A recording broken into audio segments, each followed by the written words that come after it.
네, 오늘은 제조업 PMI 살펴보도록 하겠습니다. 제가 개인적으로 휴가를 좀 다녀오고 업무가 좀 바빠서 영상을 참 오랜만에 올리는 것 같은데요.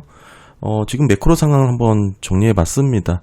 현재의 지금 흐름 보시게 되면 굵직하게 고용 데이터가 한번 나왔었고, 이후에 제조업 PMI가 나왔었죠.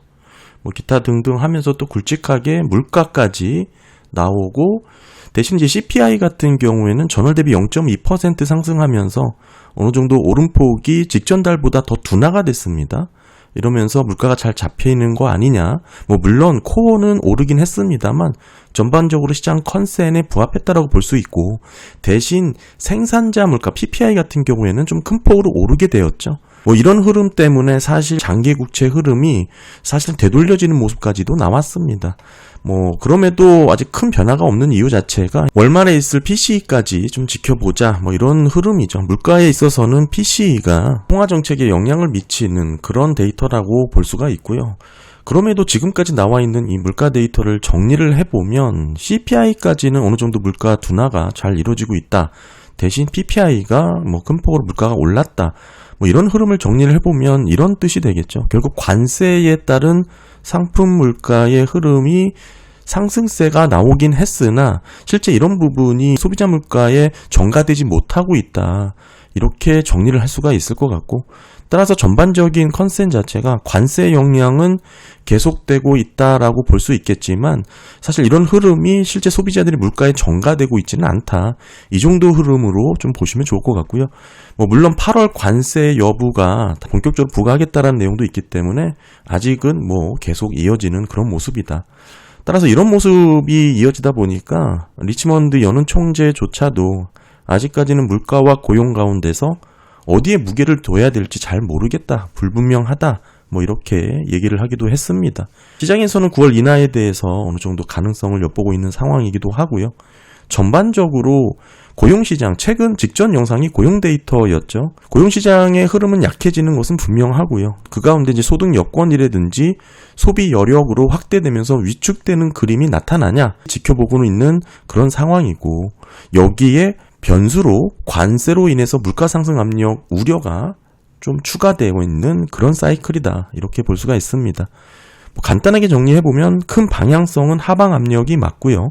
그런 방향 가운데 변동성이 나타나고 있는 구간, 한마디로 관세로 인한 물가 상승 우려가 어느 정도 반영이 되고 있는 상황이다. 이렇게 보시면 좋을 것 같고, 따라서 저는 지금 상황을 어느 정도 지연된 침체 방향으로 보고 있습니다. 사실상 이번엔 다르다라고 주장할 만한 데이터들이 매크로 흐름상 나오는 게 하나도 없거든요. 따라서 이번만은 다르다라고 주장할 만한 근거가 상당히 약하다. 그렇게 믿는 것 자체가 훨씬 어렵다. 이렇게 볼 수가 있을 것 같습니다. 물론 과거 패턴과 거의 동일하다면 통계적으로만 놓고 봤을 때 리세션 가능성은 여전히 살아있다. 저는 그렇게 보고 있고요. 다만 뭐든지 발생 시점이 관건이겠죠. 최근에는 금리 인상 사이클 직전에 이전 지출이라고 하는 재정 지출이 본격적으로 있었기 때문에 이런 이전 지출이 과거 사이클과는 조금 다른 그런 양상을 만들어낼 수도 있습니다. 한마디로 돈을 많이 뿌렸기 때문에 시중에 돈이 많이 넘친다, 이런 얘기가 될 수 있고, 이런 부분은 단기자금 시장, 한마디로 주식시장 관련된 금융시장에서는 계속해서 긍정적으로 작용할 수가 있다. 저는 그렇게 보고 있습니다. 다만 이런 흐름 자체가 매크로 데이터에서도 확인된 바 굵직한 경기 방향을 바꿀 만한 그런 정도는 아니다라고 계속 강조를 드리고 있죠. 따라서 이런 부분에 있어서 소비 여력이 줄어들고 있는 그 시차가 좀 길어질 수는 있는 상황이다. 저는 그렇게 보고 있습니다.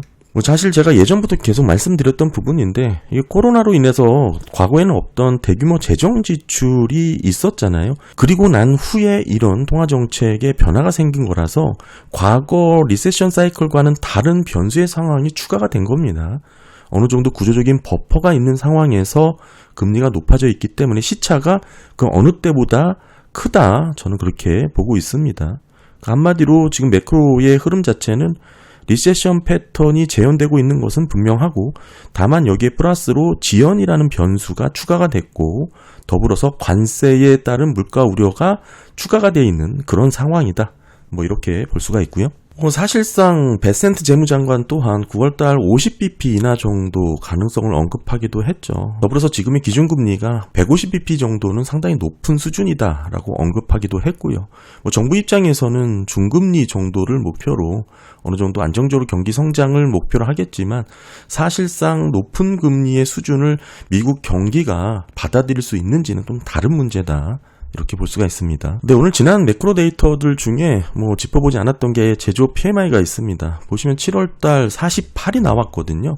직전 달보다 더 떨어졌습니다. 5개월 연속해서 기준선이 하회가 됐고요. 지금의 위치는 24년 11월 이후 최저치를 기록을 했습니다. 7월달 데이터는 제조업 부분이 여전히 위축 국면에 있고 더불어서 고용 부진이 지속이 되고 있는 상황이죠. 이렇다면 수요 지표가 약할 수밖에 없고 가격이 떨어질 수밖에 없다. 그런 방향으로 보여줍니다. 성장도나 수요 부진이라는 전망에 부합하는 그런 데이터다. 이렇게 볼 수가 있고요. 지난달 대비 하락했기 때문에 제조업 경기 침체가 더 심화됐다라고 볼 수가 있습니다. 지금 제조업 PMI 흐름 보시게 되면 크게 보면 32개월 연속해서 하락 구간을 이어나가고 있다. 하락 구간이 상당히 길죠. 80년 이후 최악의 그런 모습을 보여주고 있는데 사실 ISM 제조업 PMI가 미국의 경기 사이클을 민감하게 반영하는 대표적인 경기 선행 지표 중에 하나입니다. 50 미만을 가리키면 경기 침체 가능성을 어느 정도 인식하는 그런 분위기가 있고요. 다만 이 PMI 자체가 산업활동에만 영향을 미치죠. 서비스업 비중이 큰 미국 경제에 있어서는 완전히 미국 경기를 대변하지 못한다 이런 얘기가 있습니다. 따라서 ISM조차도 제조업 PMI가 42.3 이상일 경우에 제조업은 위축 국면에 있더라도 미국 전체 경제는 여전히 성장할 수 있다라고 언급을 했습니다. 근데 제가 이 뜻은 과거 제조업 경기가 42.3 이하로 떨어진 사례가 몇 번 되지 않았다라고 말씀을 드렸죠. 이후 모두 경기 침체 구간이었다는 거, 후행 데이터라는 것을 좀 기억하시면 좋을 것 같고, 따라서 이 뜻은 50 미만으로 떨어졌다 그러면 경기 둔화 방향으로 흘러가고 있고 사실상 경기 흐름이 확장 국면은 아니다. 이렇게 정리를 할 수가 있습니다. 최근 ISM 제조업 PMI가 50 미만까지 떨어졌지만 경기 침체가 없었던 시기, 대표적인 시기가 95년도 사례가 있죠. 제 영상에서 많이 말씀을 드렸지만 95년도 사례는 말씀드렸다시피 장단기 금리가 역전되지 않았던 그러한 구간이고 더 나아가서 고용 환경이 지금과는 반대 방향, 고용이 확장되는 구간이었다 말씀을 드렸습니다. 따라서 95년도 제조업 PMI가 50 미만까지 떨어졌었지만 경기 침체가 없었다라고 얘기하는 게 지금과는 상황이 다르다라는 거 말씀을 드리고 있고요. 그리고 98년, 99년 사례도 있는데 당시에도 ISM 제조업 PMI가 50 미만까지 떨어졌었습니다. 하지만 경기 침체는 없었다. 그럼에도 우리에게는 IT 버블이라는 게 00년 때부터 생겼죠. 따라서 큰 의미가 없습니다. 지금 경기 침체라는 게 2분기 연속 역성장하는 그런 기술적인 의미를 담고 있기 때문에 이런 부분에서 경기 침체가 없었다는 의미가 없다. 이렇게 볼 수가 있고요. 따라서 50 미만 떨어졌다고 해서 반드시 경기 침체에 진입한다. 이렇게 말씀을 드릴 수는 없지만 서비스업 비중이 크기 때문에 이런 미국 경제 특성상 반드시 50 미만이라고 해서 경기 침체로 이어지지는 않습니다. 그렇다고 하더라도 선행적으로 50 밑으로 떨어진 뒤 과거 리세션이 모두 발생했기 때문에 여전히 시장에서는 중요한 신호로 받아들이고 있습니다. 특히나 말씀드렸다시피 제조업 PMI가 50 미만이고 이런 경우는 경기 둔화의 가장 빠른 민감한 신호라고 말씀을 드렸죠. 기업들 입장에서 신규 주문이 줄고 생산이 축소되는 그런 그림입니다. 장단기 금리가 역전되어 있는 상황이다. 더불어서 고용 악화에 대한 방향성, 이 부분은 더 이상 말씀드리지 않아도 충분히 이해가 되실 만한 내용이고요. 따라서 제가 말씀드린 세 가지 조건이 동시에 충족된 시기를 말씀을 드리면 과거 흐름상 경기 침체 확률은 상당히 높았다. 이렇게 볼 수가 있습니다. 당연한 얘기가 되겠죠. 그 외에도 다른 매크로 데이터들 대부분이 사실 지금 현재 경기 침체 가능성을 열어두어야 하는 그런 모습을 가르치고 있습니다. 예를 들어서 매크로 데이터를 전혀 보지 않고 차트로만 투자를 하겠다. 이렇게 보신다면 아무 문제가 없겠지만 사실 매크로 데이터는 다른 모습을 가리키고 있다는 거, 고용이라든지 소비, 금리차 이런 등등 다양한 데이터들을 교차 검증하는 게 필요하다. 이렇게 볼 수가 있습니다. 7월 제조업 PMI 세부 데이터 좀 보게 되면 더 위축된 방향이죠. 5개의 하위 지표, 이 위에서 5개가 계산에 들어가는 항목입니다. 여기서 확장 국면에 있는 것은 생산 하나밖에 없었고요. 그리고 신규 주문 지수는 47.1, 6개월 연속 위축된 그런 모습을 보여주고 있고요. 생산 51.4는 완만한 증가세를 보이며 2개월 연속 증가세의 모습이 나타났습니다. 하지만 신규 주문 부진이 지속되고 있기 때문에 생산에 대한 부분은 여전히 취약한 상황이다. 더불어서 기업들이 신규 수요에 대해서 이런 부분을 대응하기보다는 기존 잔고를 처리하고 있다. 이렇게 볼 수가 있고요. 고용지수는 43.4입니다. 지난달 45에서 1.6%포인트나 하락을 했습니다. 2020년 이후 최저치까지 떨어진 것이고요. 43.4 위치가 여기인데 직전 저점이 24년 7월 43.4거든요. 동일합니다. 그러니까 지금이 직전 저점까지 떨어져 있는 상황. 지금보다 낮았던 구간은 팬데믹, 08년 금융위기, IT 버블입니다. 그리고 재고는 수요 부진이 있었기 때문에 레벨 다운이 된 상황에서 지속적인 감소세가 이어지고 있고요. 전반적인 흐름 자체가 지속적인 관세 불확실성이 있고 이런 환경에서 기업들은 신중할 수밖에 없겠죠. 제조업의 방향은 약세가 지속되고 있다. 이렇게 정리할 수가 있고요. 특히 고용지수가 계속 위축되고 있습니다. 43.4 말씀드렸다시피 직전 저점까지 낮아져 있는 그런 모습이고 주로 이제 고용 상황이 나빠졌고 공급업체 납품 시간이 늘어났습니다. 이런 모습만 보더라도 제조업 수요가 살아났다라고 보기는 어렵고 오히려 더 약화된 모습을 보여주고 있습니다. 특히나 고객 재고가 부진한 가운데 나타난 이런 변화라면 수요 압력이 나빠지고 있다. 이렇게 볼 수 있습니다. 생산은 일부 증가하긴 했으나 수주는 변함이 없고 재고는 줄었다. 수요 대비 공급이 늘어나고 있는 그런 신호다. 이렇게 볼 수 있습니다. 지금 현재 수주 잔고는 46.8인데요. 지금 위치가 이 초록색 라인입니다.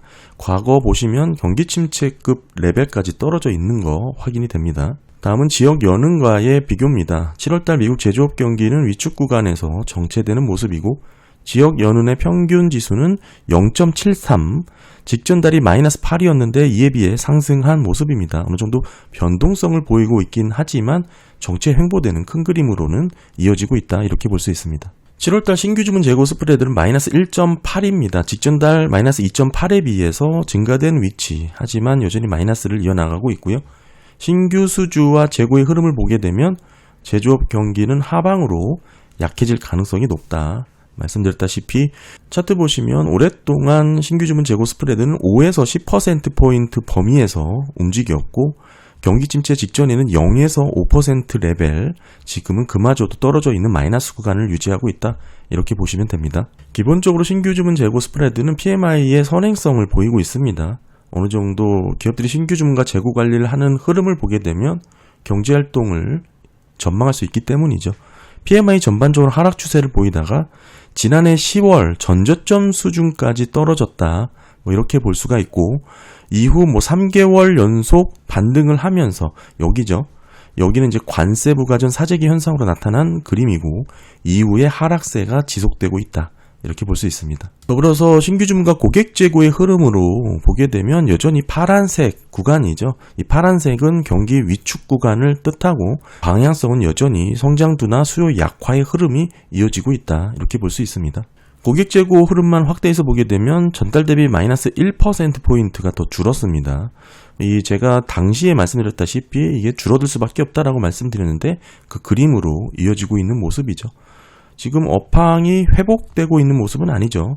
이번 달 변화는 고용이 많이 줄었고 신규 주문 소폭 늘었지만 크게 의미 있는 변화는 아니고 생산량 증가, 수주 잔고 증가, 재고 변화는 줄었습니다. 배송 시간도 빨라졌죠. 따라서 지금 제조업 경기가 뚜렷한 반등의 모습은 아닙니다. 더불어서 7월달 신규 주문 지수는 0.7%포인트 상승을 했고 47.1입니다. 2년간의 박스권 중간 부분에 위치를 하고 있고 계속 부진한 모습을 보이고 있다. 이렇게 볼 수가 있겠죠. 다만 이 재고 레벨은 현저하게 다운돼서 유지가 되고 있는 거 확인이 됩니다. 지난달보다 더 줄어든 모습입니다. 네, 오늘 제조 PMI 한번 살펴봤고요. 제가 휴가 다녀오는 동안 매크로 흐름 한번 짚어봤습니다. 아직까지는 매크로의 방향성이 달라질 만한 그런 내용이 나오진 않았고 물론 주식시장, 금융시장의 흐름이 좋은 모습을 보이고 있긴 하지만 사실 뭐 매크로와 주식시장의 흐름을 비교한다는 건 의미가 없고요.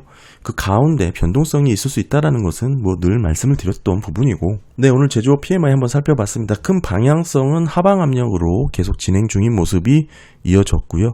이런 모습 속에서 당장 뭐 경기 침체에 진입한다, 뭐 이렇게 판단할 수는 없겠지만 사실 그렇게 판단할 만한 매크로 데이터는 하나도 없죠. 지금 현재 미국 경기가 어느 방향인지를 체크하는 게 필요하다, 이렇게 정리할 수 있습니다. 네, 감사합니다.